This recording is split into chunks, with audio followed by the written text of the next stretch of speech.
has seen the glory of the coming of the Lord. He is trampling out the vintage where the grapes of wrath are stored. He hath loosed the fateful lightning of his terrible smith sword. His truth is marching on. Glory, glory, hallelujah. Glory, glory, hallelujah. Glory, glory, hallelujah. His truth is marching on. I have seen him in the watchfires of 100 circling camps. They have builded him an altar in the evening news and dance. I can read his righteous sentence by the dim and flaring lamps. His day is marching on. Glory, glory, hallelujah. Glory, glory, hallelujah. Glory, glory, hallelujah. His truth is marching on. Glory, glory, hallelujah. Glory, glory, hallelujah. Glory, glory, hallelujah. His truth is marching on.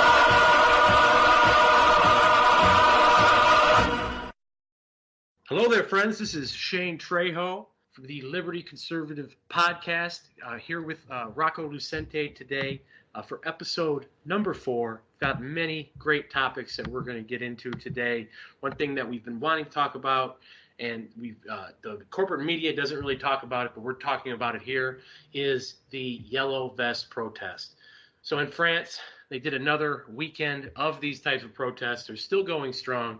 They understand that they have stumbled onto something big here, that the regime is crumbling, that these people who have pushed the French around for so long, these globalists, these internationalists, people selling out their country, the anti-nationalists, they are on the run. They are panicking, and it's even spreading to other countries throughout beleaguered Europe, and this may be the beginning of the end for the European Union.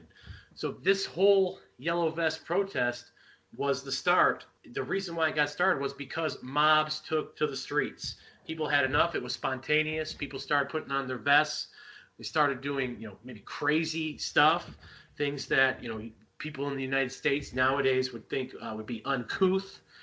They were doing things such as, flipping over cars, setting buildings on fire, cutting supply lines. They're doing all kinds of stuff to prove a point to society that they run the show, and it's not the class of bureaucrats and scumbags like Macron who are in charge. It's the people who are in charge. And these type of displays of solidarity can be very important. I know right-wingers are very angry that Antifa forms these mobs, and they're coordinated and they're organized, and they do these horrible things to people. But the reason why they do that is because it's a success. Mobs and politics go hand in hand, and have since the founding of the American Republic. As a matter of fact, it was angry mobs of patriots who got the founding revolution started.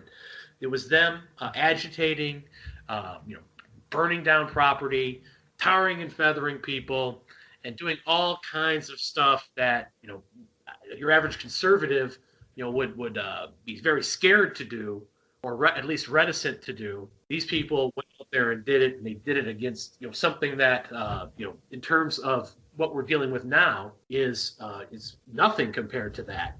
The tyranny that the founding fathers rebelled against was seems very moderate now compared to our own taxes and regulations and all the different ways we're bullied by the government. And I often make the point that just to kind of put it in the minds of conservatives what the founding fathers were all about, that if the founding fathers dealt with these instances of tyranny that we're just tolerating, they would have probably shot people. I mean, that's the type of guys they were. They weren't the type who were going to take any shit from a higher centralized authority. And I think the reason why we still have liberty to this very day, the small amount of liberty that we do have, is because they put it all on the line, and they were willing to use violence in pursuit of those noble revolutionary ends. Now, with that being said, of course, there's a dark side to the mob, and Rocco will be explaining that in a moment. But at the same time, we cannot discount the mob entirely. At the very least, a mob of people with pitchforks and torches can be a great last resort to stopping tyranny. And it's definitely better than rolling over. I'm sure we can agree on that. But I definitely think that there's definitely a place for mobs in politics, and conservatives should, think things through before they just bash mobs entirely. What do you think, Michael? I think you have to be very careful when it comes to the subject of political mobs because, when I think of what is a mob, I think that a mob is essentially a violent group of people who are going out there and causing property damage, causing destruction, often to the property of innocent individuals, people who are not affiliated with the state, business owners, that sort of thing. And of course, we've seen that a lot here in the United States with the leftist political mobs, and that's really the first thing that comes to mind when I think of political mobs is Antifa. I think about Antifa, I think about these no platformings, I think about the way that conservatives are being threatened on college campuses, I think about the way that it is becoming unsafe to go to Donald Trump events because of what these people are doing to folks. And, it makes me really cautious about the reality of what a political mob is. And that is a group of people who are going to take their fury out on anything in their path generally, oftentimes no matter what. Now, I think that political violence is different from a political mob. I think there are times for political violence. And I think that one of those times was the Revolutionary War, as you said. I would question the characterization of our revolution as a political mob. The reason being that they had tried to address their grievances through regular passageways. They had tried to address their grievances through the British government, and they were still being taxed with no representation whatsoever. And in the aftermath of their Declaration of Independence, they formed a government based on checks and balances and a legal system based on the English common law jurisprudence that had gone back for several hundred years at that point. So I don't think that they were necessarily a mob, though they did certainly use political violence. And there were points where, guerrilla mob type tactics were used, the Boston Tea Party being one of the famous examples of that. So I think that there are times when things had degenerated to that level that it might be acceptable, but the Revolutionary War was a situation we have not had something like that in a very long time in the West. And I don't think we're quite there yet with this, but, I guess we'll sit here and find out. The other area where I think political violence did have some positive impact, and it wasn't violence necessarily, it was really just the threat of self-defense, was the Bundy Ranch standoff. In the Bundy Ranch standoff, you had a group of people who stood up against the Bureau of Land Management, stood up with their own guns to protect Cliven Bundy's land, and they pushed those people back, and they ended up being found not guilty in court, acquitted all the way, none of the charges stuck. So I think that was an example of where it was effective, but that was also not a political mob because the Bundys went through a strenuous legal process, a process where they were on the correct side, by the way.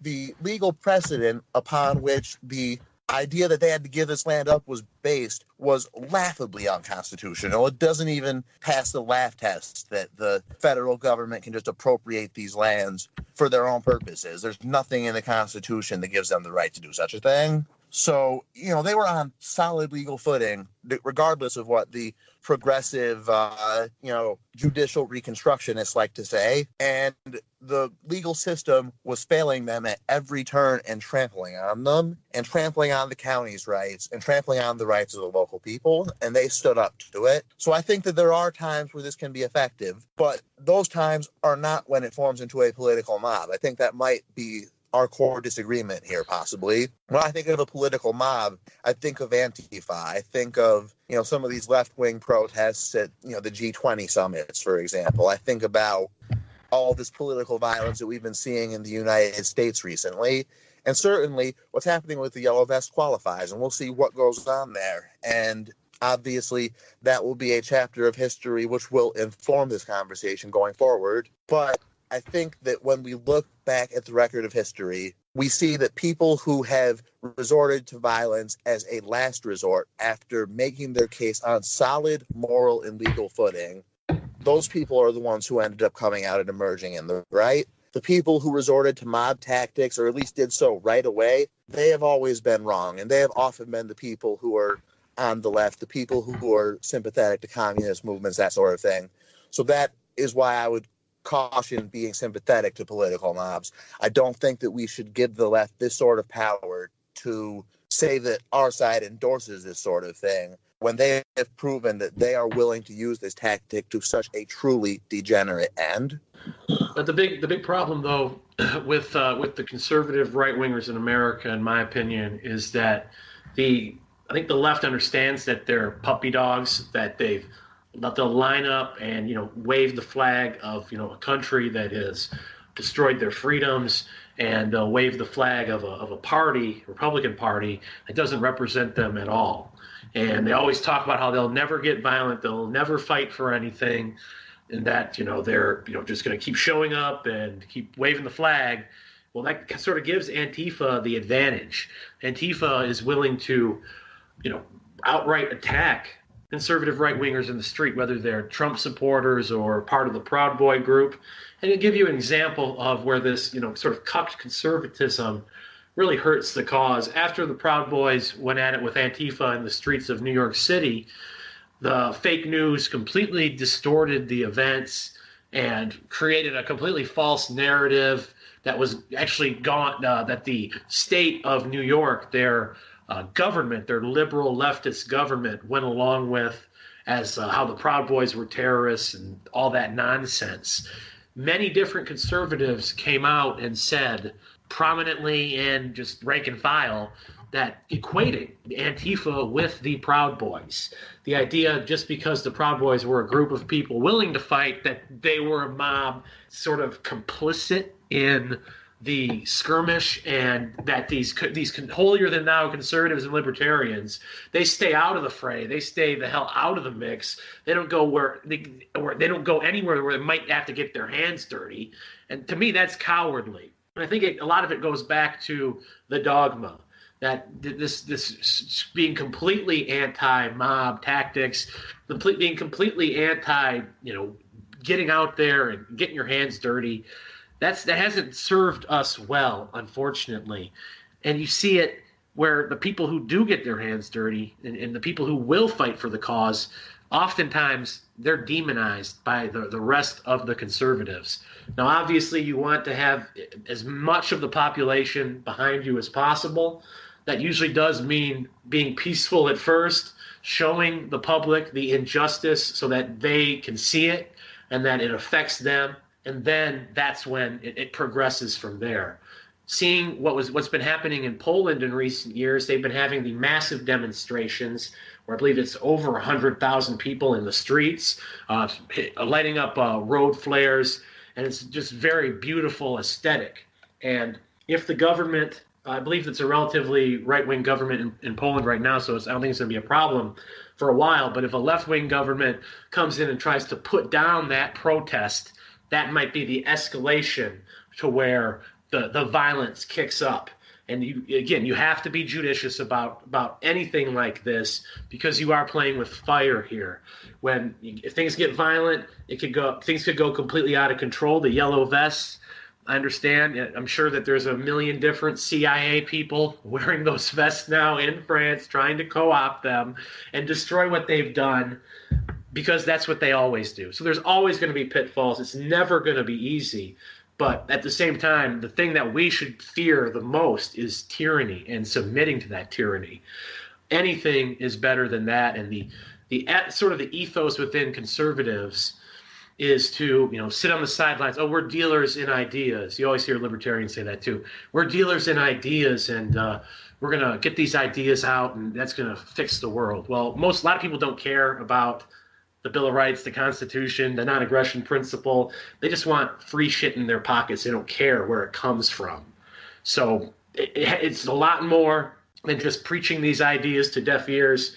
You actually, if you care about freedom, if you care about liberty, you're going to have to get your hands dirty, because as you can see, working through the normal political processes has not served us well. It's getting worse and worse. Even with the miraculous victory of Trump in 2016, he's helped in a handful of areas, but he doesn't really even have power over his own government. So we have a sacked government that works for foreign interests. And I think that the idea of political mobs, that shouldn't scare us. What should scare us right now is the status quo in our country.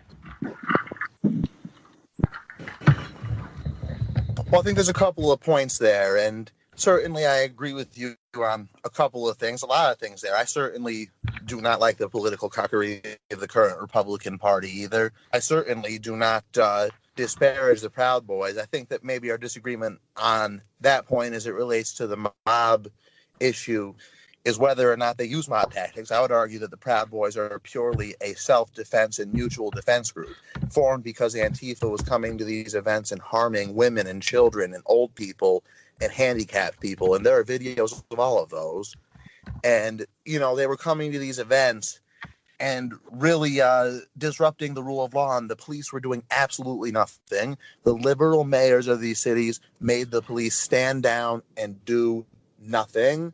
And that was worse than cowardly. It was downright evil. They were complicit in the harming of innocent people who just wanted to go see somebody speak. The Proud Boys were formed as a response to that absolute injustice by these liberal mayors who refused to protect people in their cities of a certain political belief. So I fully stand with those people, but I would not consider that to be a political mob. You know, I think that might be, again, our fundamental disagreement in this question of political mobs, good or bad, is what is a political mob? I haven't really heard you, I don't think, say one example of what I would consider to be a mob.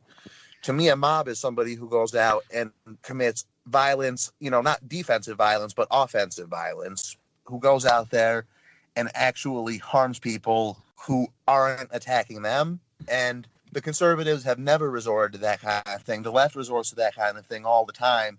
And I actually don't think that it's effective for them. And we can see that it's not effective for them when they get into these clashes with the Proud Boys, because they get into fights with these people who are, you know, very righteously angry, trained to come in and do this, who are defending people who they care about, and Antifa gets the shit kicked out of them on a regular basis because of it. So I think that's an example of where righteous, justified, moral, good-hearted men coming in and fighting back against mob culture has really been what the right has been about in a lot of these cases, and even the Trumpian right in a lot of these cases. Now, on the point, just to wrap this up on my end, of political cuckery and of being afraid of submitting to the tyranny. Listen, I don't think that we disagree that if it comes down to it and violence needs to happen in order for a tyrannical government that has truly overrun America to be overthrown, if that were to have to happen, I would support it. If we had a government that was tyrannical on that level. Do we have that right now? I think that's, you know, a debatable point. I'm certainly not taking up arms at the moment. So it's, I guess my answer on that question would be no as of right now. But, you know, is it in the abstract something that needs to be preserved as a last resort? Absolutely. The founding fathers agreed with that. Everybody who's ever, you know, studied the history of nations can see what happens when that option is taken away. That's why the gun control movement is such a danger to our country. So I don't disagree with you one bit that we need to preserve that as a final option. But once again, I don't think that's a mob tactic, because it was outlined in our Declaration of Independence that this is a basic right of a free people. And I do truly believe it to be a basic right of a free people. Secession might not be a sexy word in 2018 because of all the social justice culture, but secession is a fundamental right of people. People have the right to self-segregate and to, you know, make their own self-determinations. So, you know, if it comes down to violence to preserve any fundamental right, I think that that's really what policing is about. That's what the military is about. That's what libertarian government is about, is taking the few things that government should be protecting, which are your liberties, and defending those as aggressively as you can. And I think that all of the right-wing examples mentioned are examples of people who did that rather than examples of political mobs. And One point, though, I wanted to make about Antifa's effectiveness is one way they're effective is they will basically intimidate the courts and the media and every aspect of government into a point where they're afraid to even enforce the law against Antifa because there'll be mobs of people who threaten their families and do all kinds of horrible things, like threatening to do what they did to Tucker Carlson's family, showing up at his home and terrorizing him. So the terror tactics really do have effectiveness, and and that's another thing with the politically correct mob, the digital lynch mob, so to speak. While not usually violent, they've got pretty much they've got the entire free market held hostage to their demands because they're willing to organize in this way. And perhaps a better word than mob would be collective, which is another word that conservatives and libertarians they hate that word and hate the idea of collectivism. But if it's people coming together voluntarily outside of government to private associations that are training to use force, hopefully defensively, but offensively if needed too, if things degrade to that point. So people need to be doing this type of stuff, whether it's in a militia or a similar type group, a Proud Boys group. I don't think that's enough. It's going to take more than just a rowdy drinking gang to restore our freedoms. But definitely join, just more than just joining the Republican Party. You're going to have to do more than just political mainstream behavior to get our freedom back, because unfortunately we are that far gone. But one aspect where we are gaining freedom, a rare aspect, but one that we're gaining freedom, is on the issue of industrial hemp. Just this past week, in the Farm Bill, which was not good at all, but there was one good thing about it. There was language hidden in there that legalized industrial hemp. This has been pushed for by Rand Paul. He's pushed this in Kentucky, made it a big issue, got Mitch McConnell on board. Mitch McConnell's been talking about this issue for almost 6 years now. So I thought it was probably just lip service from Cocaine Mitch. But no, they've done it and legalized industrial hemp. This could bring millions of jobs back to the United States immediately. Industrial hemp it can be made into pretty much anything. Once it goes into industrial production, the sky's the limit, and it's also sustainable for the environment. So these hemp products should be showing up in stores soon. It's an incredible victory, and it shows how working through the Republican Party can pay off. It's paid off for Rand Paul. He went through all those hoops of greasing over Mitch McConnell, greasing over Trump. Conservatives hated it, libertarians hated it, but it's paying off. He's getting these concessions. He's got Trump's ear. Trump's listening to him on foreign policy too. It really shows that working in the GOP, and it's horrible sometimes, dealing with people who are completely full of BS, dealing with liars and corruption and a process that is just mind-bendingly stupid at times. But it really does pay off, and rank and file conservatives see that you're sincere, see that you have good ideas, and are willing to follow you as they do Rand Paul.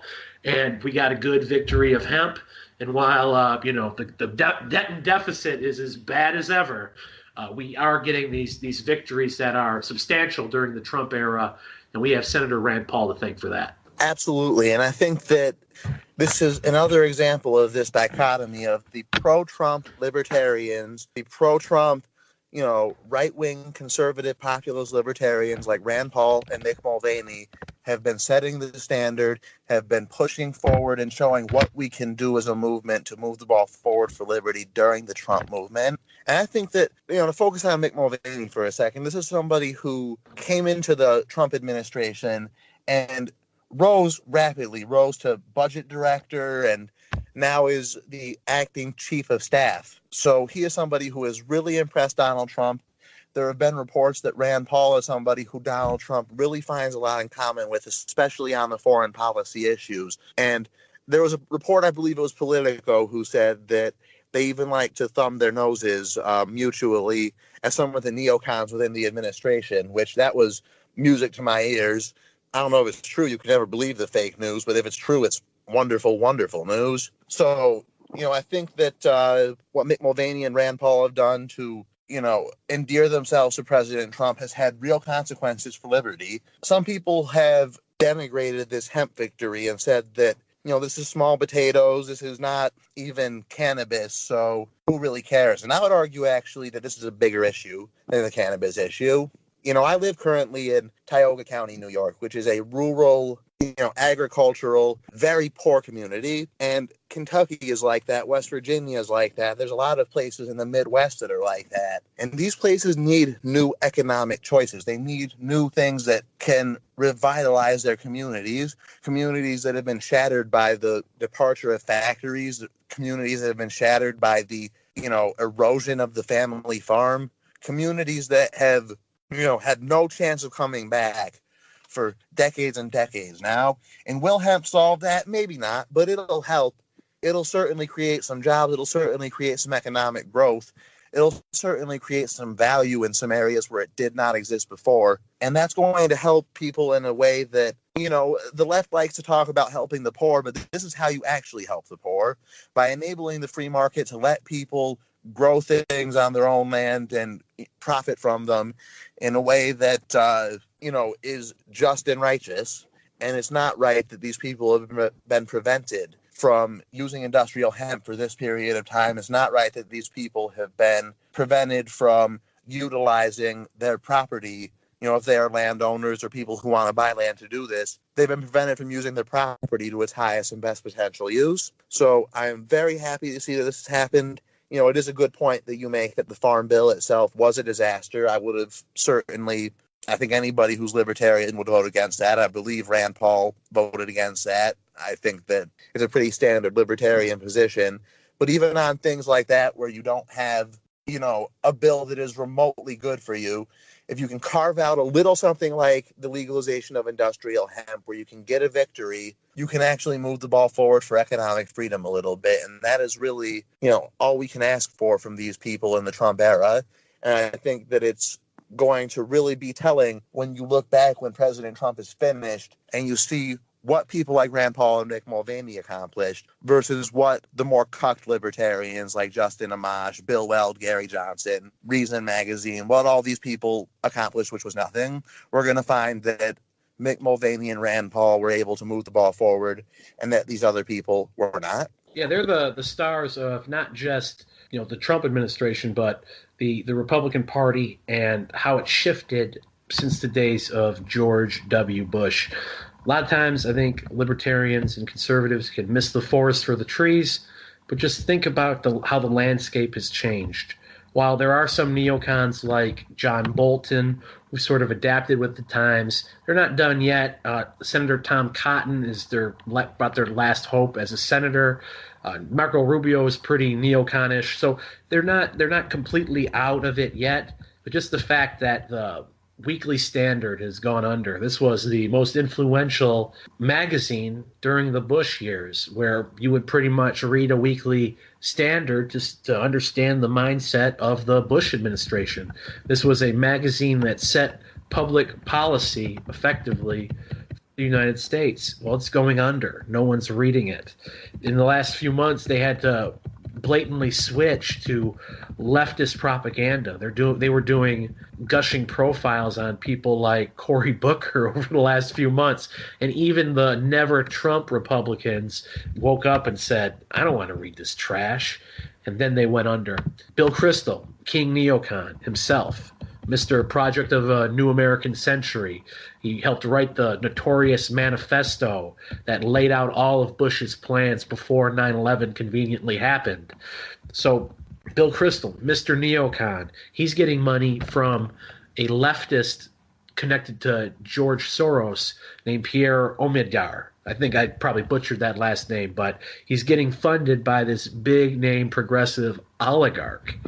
People, even the never Trump Republicans, they don't like progressivism. They don't like Trump because they see him as being too populist, too big government, too outrageous, too crazy. They don't want to jump toward the left necessarily. Just Trump is not their cup of tea. But these neocons, they made the jump to the left like it was nothing as soon as the going got tough. And another example of this is Max Boot of the Council on Foreign Relations. He was on Tucker Carlson last year and was made to look like such a fool that I'm surprised the guy was able to show his face again in public afterwards. He was destroyed by Tucker Carlson. He was cucked and out of luck via Tucker Carlson. So this guy, he now is openly saying, I was so wrong about the right wing. I was so wrong about Republicans. All they care about is hate and all this trash on his Twitter account 24/7. I would recommend going on Max Boot's Twitter account because he's a fish out of water right now. He's playing kiss ass with the left, but half the leftists are willing to point out what a pathetic has-been he is and how he pushed for the Iraq war and all this other crap that backfired, and now he's begging for influence among the leftists. So this Trump effect has been incredible. Not only are the neocons beleaguered, not only are they basically out of the mix of the Republican Party, and the remaining neocons have to act like they're America First patriots to even stay relevant, but you're also seeing the best of the Tea Party movement rise in influence amongst the Trump sphere. I hope Mick Mulvaney stays as the chief of staff. I think he'd be perfect in that role. He's a bulldog. The fact that Trump likes a no-nonsense kind of guy like Mulvaney, I think really shows that Trump's heart's in the right place. He wants guys like this around him. I think he's having a hard time finding them. I think a lot of the times he's going off of recommendations or deals that he thinks will help him in the long run or get certain aspects off his back. His attorney general pick is William Barr, and that's a guy who supported civil asset forfeiture and the drug war and all kinds of terrible unconstitutional policies. Patriot Act supporter, said the FISA courts aren't secretive enough. So this is a really bad guy. Might be even worse than Sessions. So it's always, with Trump, it's always the good and the bad you have to take into account. But just the fact that people like Rand Paul and Mick Mulvaney are moving up the ladder does give us hope. And following Trump, I think that considering that all these freedom-minded people are around him, and the House Freedom Caucus as well, Jim Jordan and Mark Meadows are two of Trump's favorite congressmen and work with the president on a whole host of issues. So I think after Trump, in the post-Trump era, those of us who are more hardcore or solidly libertarian, solidly conservative, will be able to make a good case to the voters to take the reins from Trump from that point on. And then, Trump's the bull in the china shop. We can come in when he's done and pick up the pieces and create a more stable republic for the years to come. Easier said than done, but I do not see any other gateway that's even close to being viable other than working in the Republican Party, aligning with Trump supporters, and working on these issues that are important to both of us. Oh, right now we have the best opportunity that we've had for libertarianism to advance within the political process, really in either of our lifetimes, maybe ever.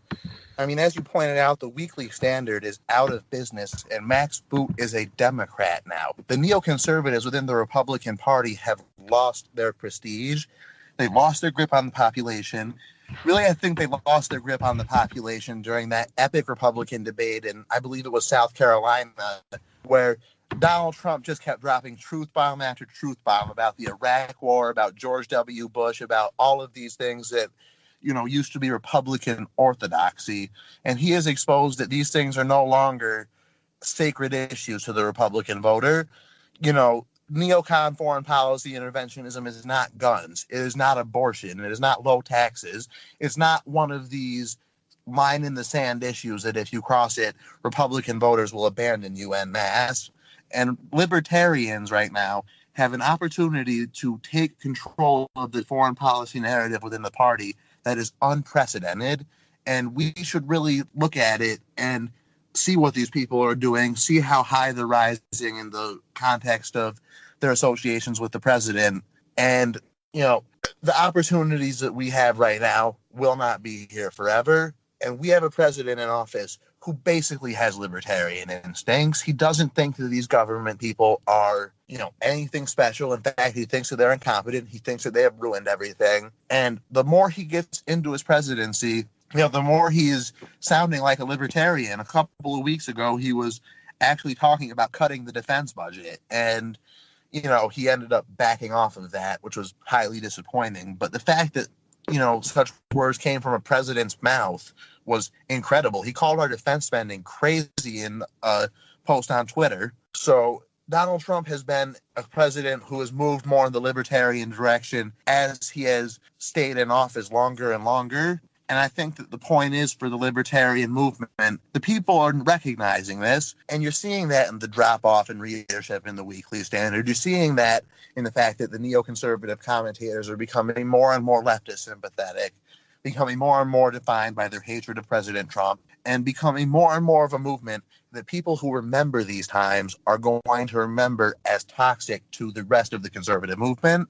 We have, at this point in time, the chance to really make our mark, the chance to really make permanent the foreign policy consensus, because we have a party that is united under President Trump at the voter level.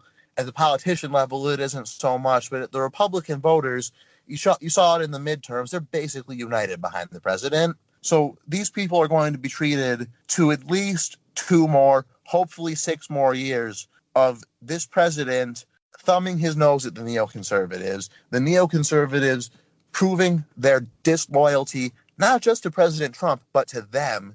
And we are going to have the opportunity to win them over. And we had better not blow that opportunity with more Gary Johnson, Bill Weld garbage, because, if we let this slip by, we might never get it again.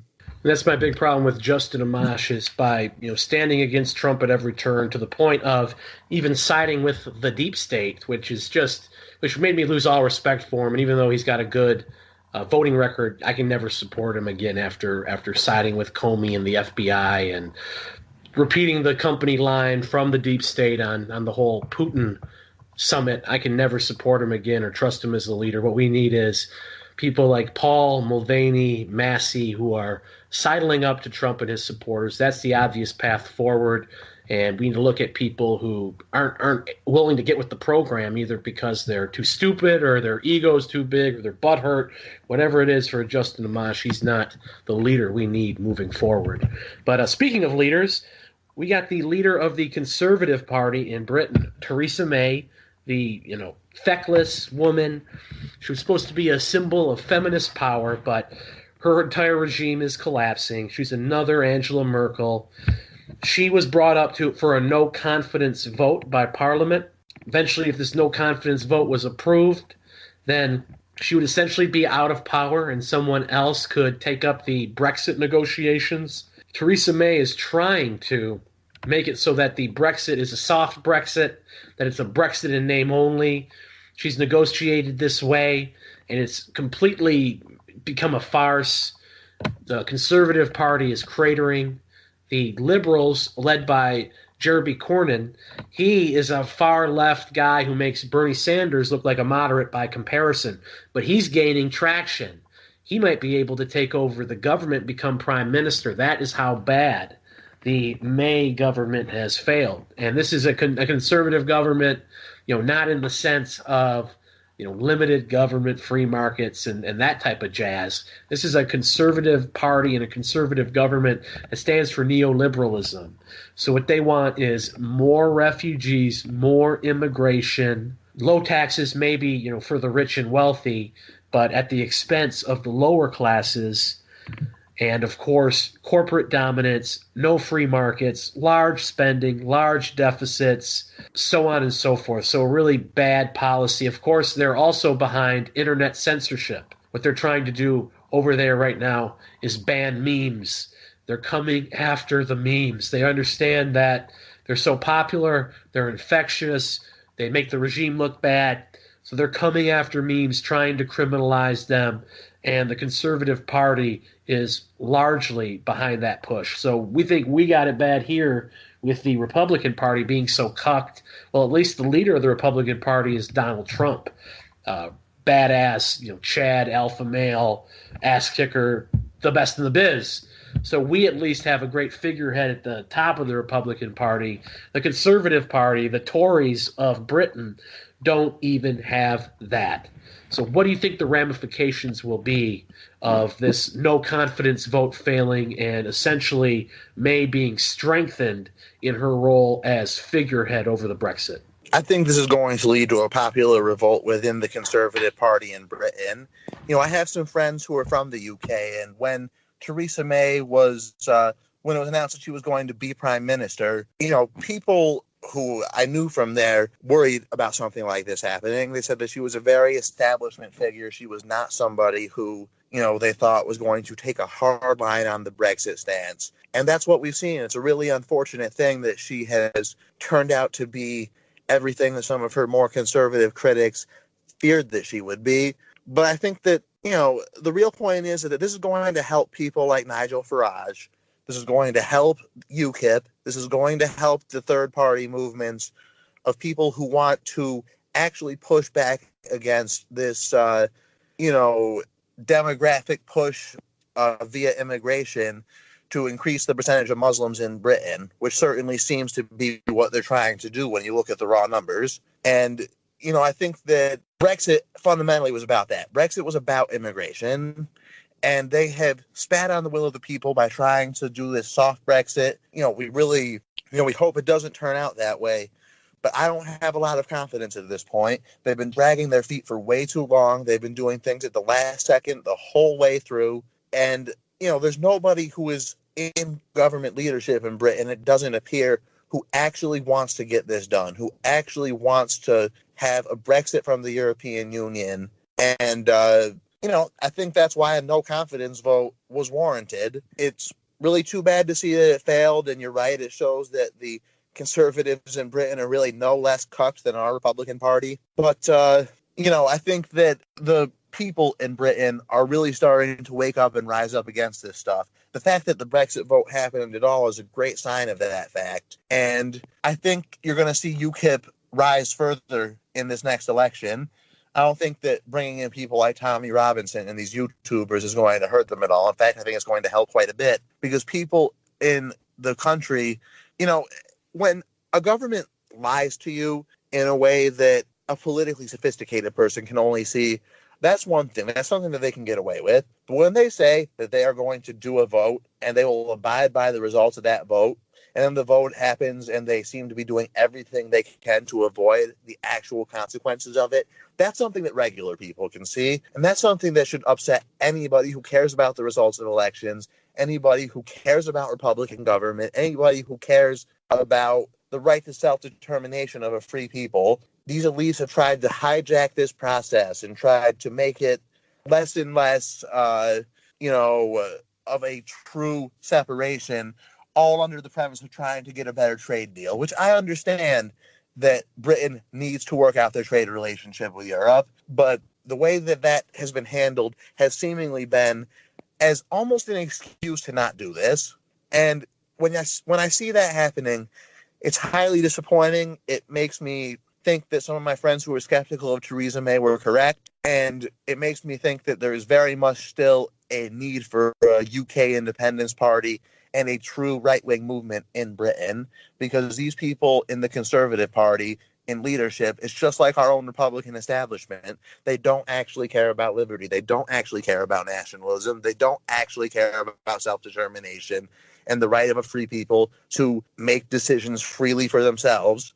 They think that it should be a top-down, rigged voter importation program where they bring as many people into the country as they can until they get the voting results that they want. And at the end of the day, that's what this is about. These establishment people want to wrestle power from the populace, basically by giving out goodies to third world populations to, encourage them to migrate to Great Britain, or in our case, the United States. And the people will continue to push back against that. This is not over by any stretch of the imagination.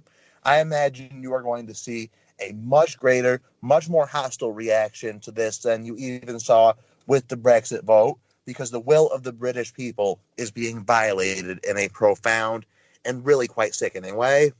But it might not be a bad thing overall. I remember I was a little bummed, even though I saw it coming.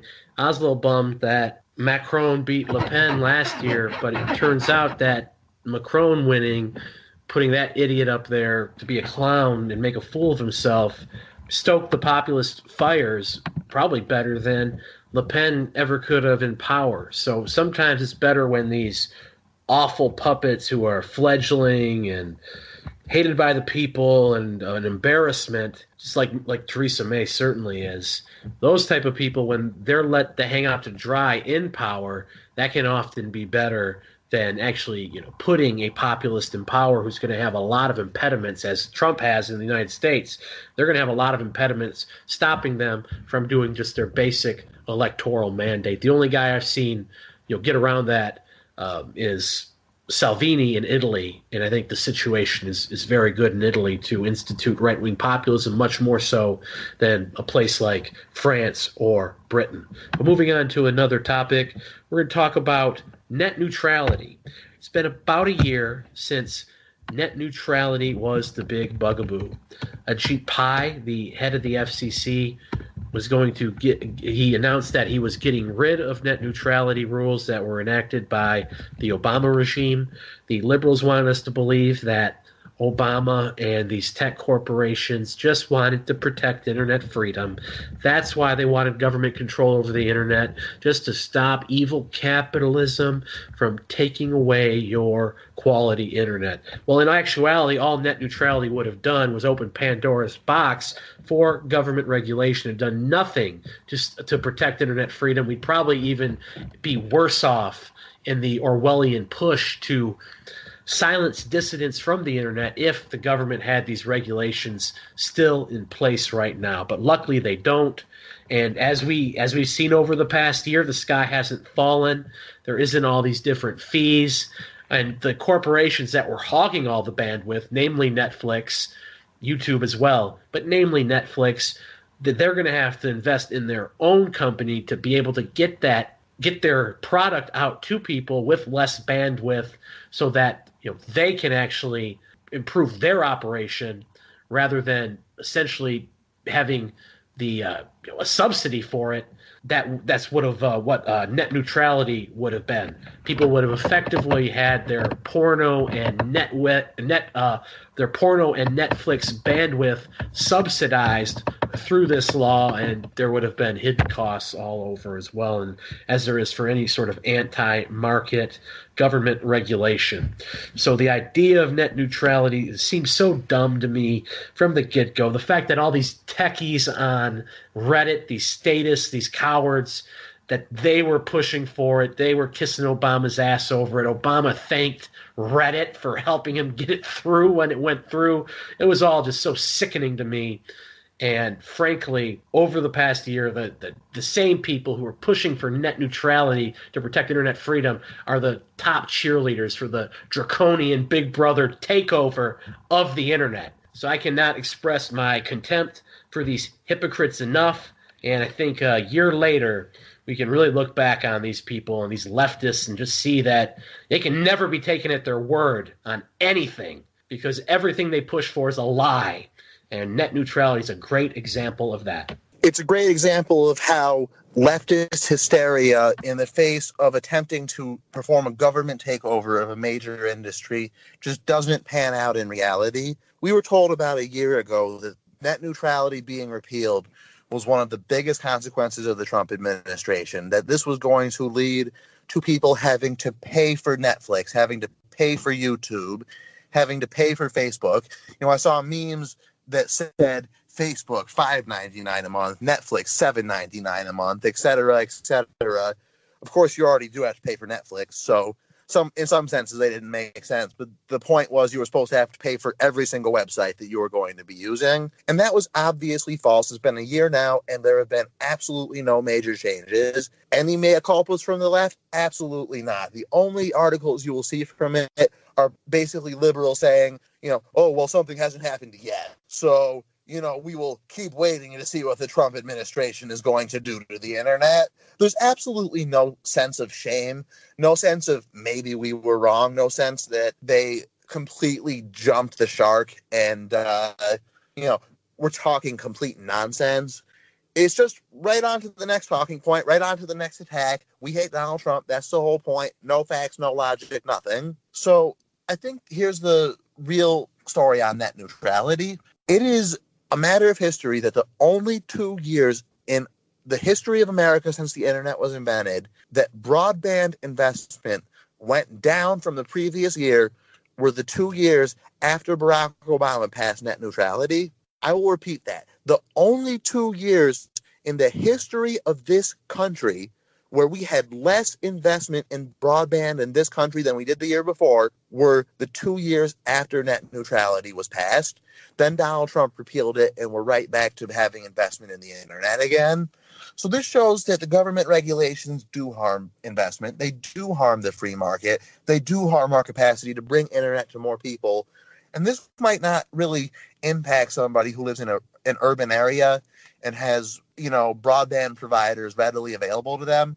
But I live in a rural county. I live in an area where I'm still using satellite internet. I actually just got, the opportunity to get broadband. I'm going to be getting that here in the next few months. It's really going to improve our podcast quality. It's really going to improve some of the options of what we can do for this show. But I wasn't able to do that before because I didn't have broadband in my area. And, I wonder, is part of why I didn't have it because Barack Obama implemented regulations which discouraged small, cable companies like the one in my town, Hafley, that discouraged them from actually investing in broadband expansion.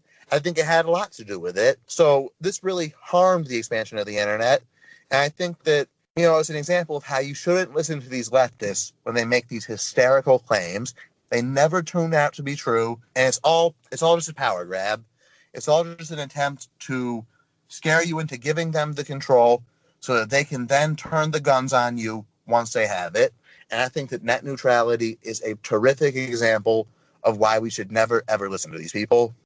Never listen to them. And I do want to talk about the issue of government regulation over the internet. I think that now with the situation that we have, where we do have these corporations, they are working in tandem to strangle free speech, destroy the Bill of Rights and Constitution. We have to understand that a private entity enacting Big Brother is just as evil, or almost as evil, as a government entity enacting Big Brother. Hypothetically, if a private corporation was enacting Big Brother, you'd have a competitor, but we see in this marketplace, you don't have competition.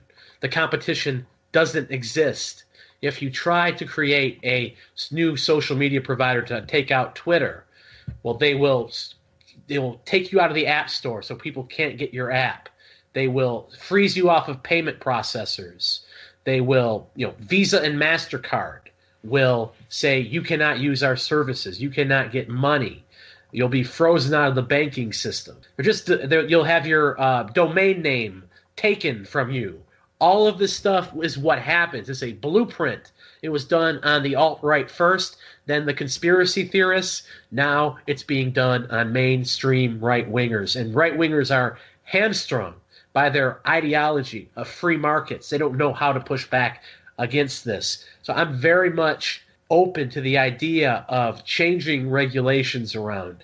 I know that from the Communications Decency Act back in the 90s, Section 230 of that act gives platforms like Facebook and Twitter immunity. They do not have to be liable for the things that are posted on their platform. They have this immunity. In this law, I had no problem with it for many years. Seems like it makes sense, but now that these social media corporations have changed overnight from open platforms to a biased political publisher that's censoring content in a way that would have made George Orwell's head spin. Now that that's happening, we need to change those regulations. We need to make those regulations, those immunities, conditional if they abide by the First Amendment of the Constitution and why not the whole Bill of Rights? They can't invade our privacy either and get those special benefits. That seems like the obvious solution. I think we're building toward that solution with the Google hearing where the foreign CEO comes into the Congress, wipes his ass with the rule of law, tells a bunch of fucking lies, and gets away with it scot-free. That's not going to stand. That's probably already making people leery of Google, opening people's eyes about the true nature of this corporation, the fact that big government was working with big tech, that the Democrats were cheering on Google, calling them to enact censorship even faster. All this stuff is opening people's eyes, and there are regulatory changes that are needed. But when you're talking about regulatory changes, when you're talking about these solutions, you can never take a leftist seriously, because they're all about power. We can see that now. Maybe there are a handful of leftists out there, the Glenn Greenwalds of the world, who care about the issues, see through this Russian nonsense, and genuinely want civil liberties. There's only a handful of those people out there. You cannot take these people on their word, because they're out to stop you. They're out to use whatever power at their disposal. Now that they've lost the argument, they want to use any power they can get their hands on to shut you down, shut anyone to the right of Karl Marx down. And we've been seeing that with the crowdsourcing websites. They've really been cracking down lately, haven't they, Rocco? Yeah, I think this is a great segue into another topic we've been wanting to talk about that has sort of been the topic du jour on the YouTube right, for lack of a better term. The YouTuber Sargon of Akkad, whose real name is Carl Benjamin, was recently kicked off of Patreon. And when Carl was kicked off of Patreon, he reached out to them, tried to figure out why this had happened. He hadn't done anything on their platform that could even be considered remotely offensive, and their terms of service said that they only cared about what you did on their platform. So it was very confusing to Carl why this had gone on. Well, they traded emails, they went back and forth, and it came out that Carl had said the N-word on somebody else's YouTube channel at one point. Now, the context of this is very important because he was debating a member of the alt-right at the time that this had happened, or at the very least responding to somebody in the alt-right. And he was attempting to use their language against them, which, I don't think it's particularly clever. I think it's sort of a stupid juvenile tactic, but it's certainly not racist. It's certainly not an attempt at harming black people. It's certainly not, anything that they wouldn't let somebody like Sarah Zhang at the New York Times get away with, for example. So it comes out that this has, they said, impacted his brand, and they have to take him off of Patreon as a result. Well, that sparked a massive reaction on the right, because Sargon of Akkad is basically a classical liberal. He's not a very controversial person. He likes to troll a little bit, but, even when he does, he's not all that edgy about it. There's a lot more controversial people on YouTube. There's certainly many more controversial people on the left who have mainstream television programs, but they kicked him off of Patreon. Well, now you have a group of people led by folks like Dave Rubin, Jordan Peterson, and Mike Cernovich, who are looking to build an alternative for intellectuals and content creators. And this alternative would basically be a crowdfunding alternative, something that would be more immune to the issues that Subscribestar, for example, ran into when they tried to become an alternative and got cut off by PayPal. And they got cut off by PayPal, which basically killed their ability to accept these payments. But you have these intellectual dark web figures now trying to, figure out an alternative here. And there are some heavy hitters in this group. Eric Weinstein is very closely connected with Peter Thiel, who is a billionaire tech giant, arguably one of the founding fathers of Silicon Valley. And this is, I think, a very encouraging potential development.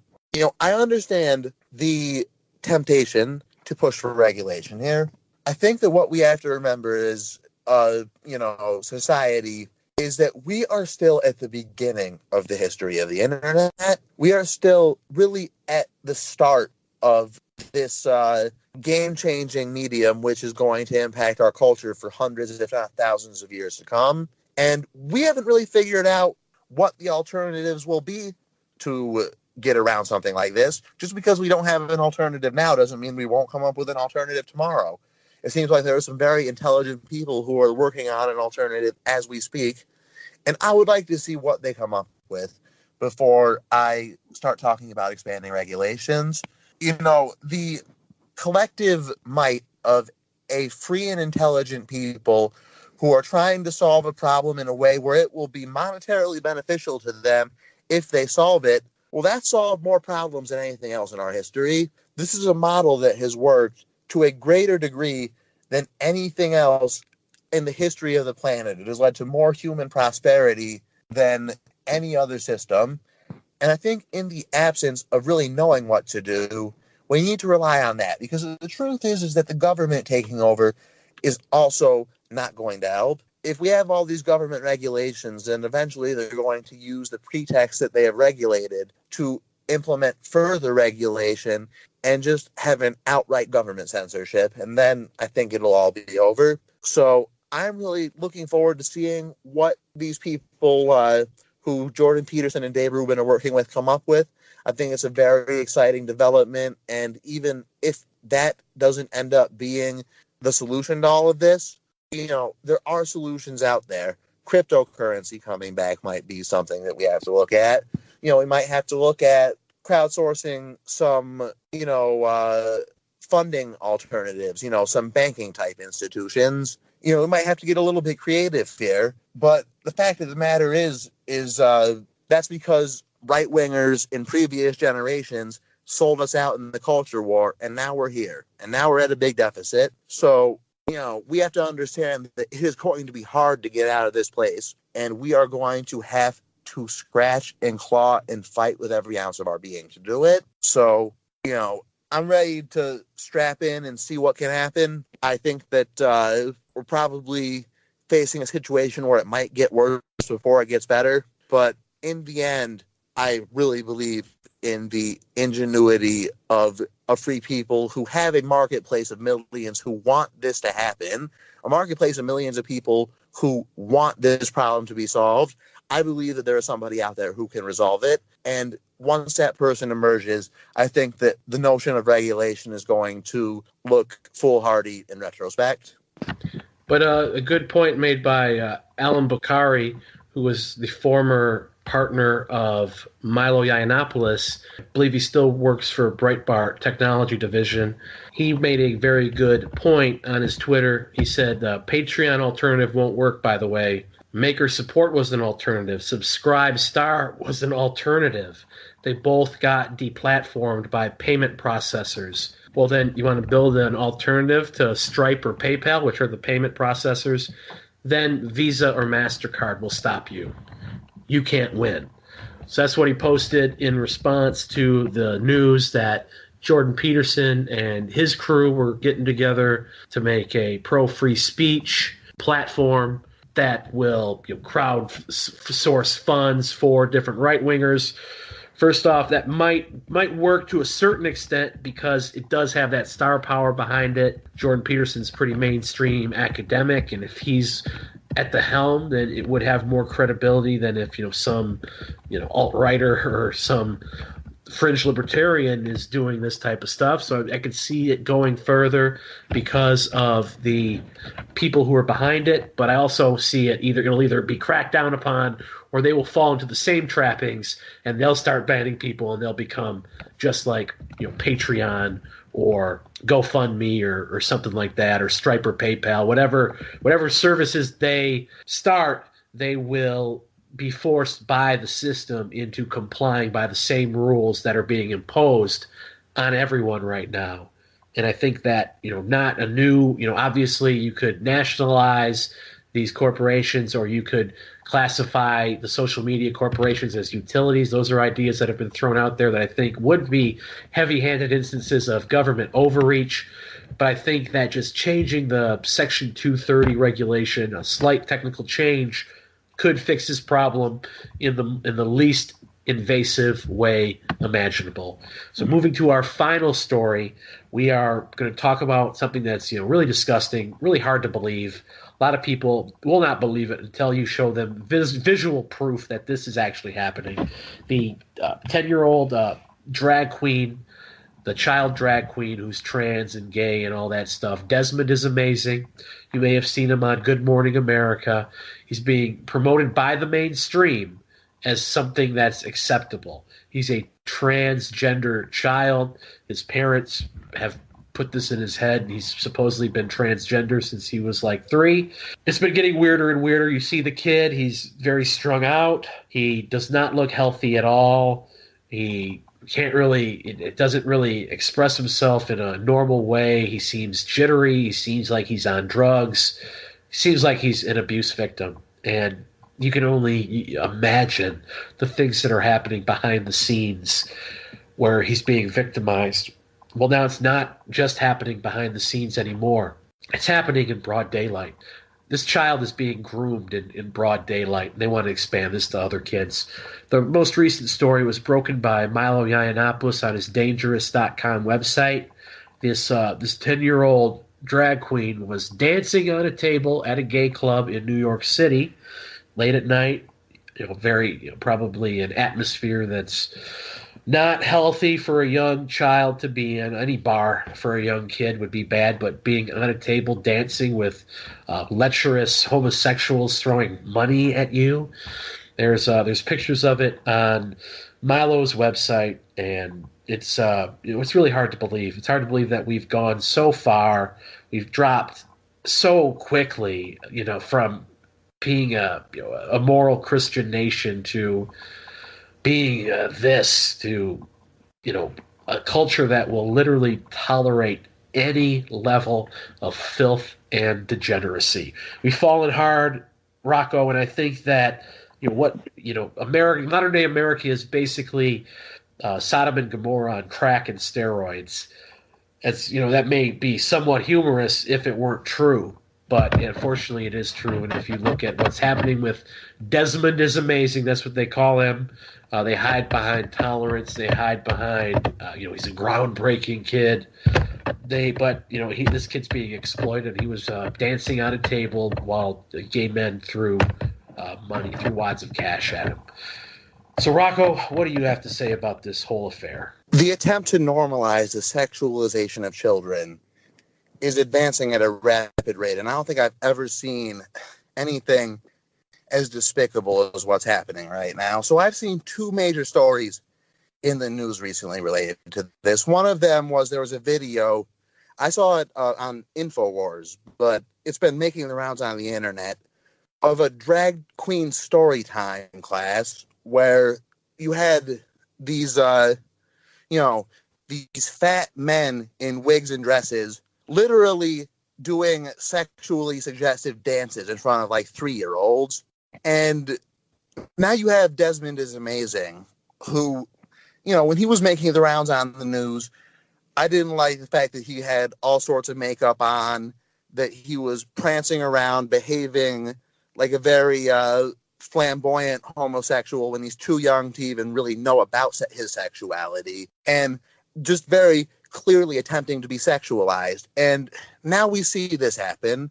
We see these people at this gay bar throwing dollar bills at a 10-year-old who is dancing on a table at a gay bar. And, it makes me wonder, what the hell happened to men in America? When men used to sexualize children, we used to, glorify it when they got the shit beat out of them. And we don't anymore. We encourage it. The mainstream seems to have no problem with this at all. And you have to look out for this. If you have children or you are planning on having children, you need to watch out for what these people are going to do to your kids. It is only a matter of time before drag queen story time and lap dance hour and all this other nonsense makes its way to your public schools. And if you don't believe me, see what they were teaching, in these drag queen story time hours. They were dancing in front of these kids sexually suggestively. You saw the kids imitating it. Children who were so young they had to come in strollers. Nobody doing anything about it. This is pure child abuse. And, the fact that we are putting up with it is a condemnation of our society.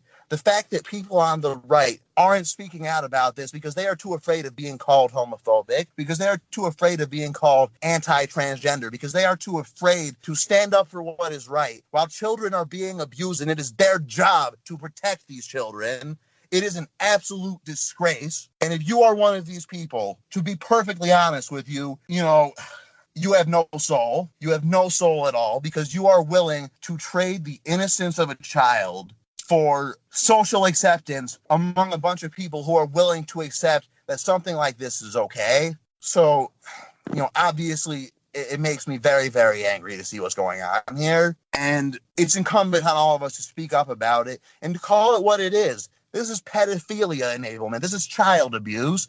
This is people seeing what they can get away with in going as far as they can in the sexualization of preteen children. And we need to stand up and scream and say, no, we will not tolerate that. Because if we don't do it, then our kids will be next. And if you don't think that this will come to your community, then you are absolutely ignorant of history. These people will bring this as far as they can until they are stopped. And this is a canary in a coal mine. In Brooklyn today, in Iowa tomorrow, this can come to your front door, and this can affect your kids. So what I would say to everybody out there is do not, be silent about these topics. Don't shut up just because it's the comfortable thing to do. Don't be quiet because somebody on Twitter is going to call you a name. I mean, my God, there are children's innocence at risk here. We have an obligation as a society to these people who have no capacity to defend themselves, to stand in defense of them. That's what this is. This is a child abuse issue. This is an issue of predatory people being enabled, and it needs to be stopped. Wow, it sounds like Rocco just came full circle on mobs there. But in all seriousness, though, I think, this kind of dovetails into our first point that, at some point, when is enough enough? Are we going to let, this class of degenerates prey upon children openly, or are we going to do something to push back against that? Who knows what that even is? But we did talk about the drag queen story time. You said first it's in Brooklyn, then it's in Iowa.